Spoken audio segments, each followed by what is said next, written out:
Hi! Today I would like to show you how you can transfer files from Honor 7 to an Android device. First of all, go into Play Store on both of them. Then click on the search bar, type in Send Anywhere and download this app from this developer.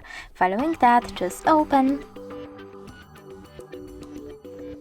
And then click on I accept, confirm, continue and finally allow. Now you need to do exactly the same on Honor. So I accept, confirm, continue, allow.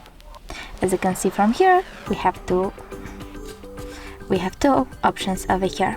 Send and receive. You need to select receive on an Android and send on Honor.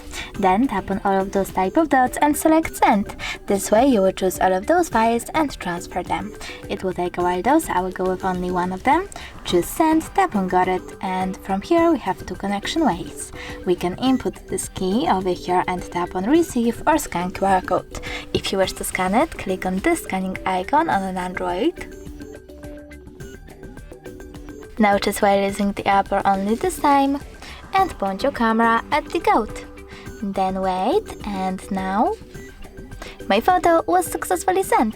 Thanks so much for watching. If you enjoyed this video, leave a like, comment and subscribe. Bye!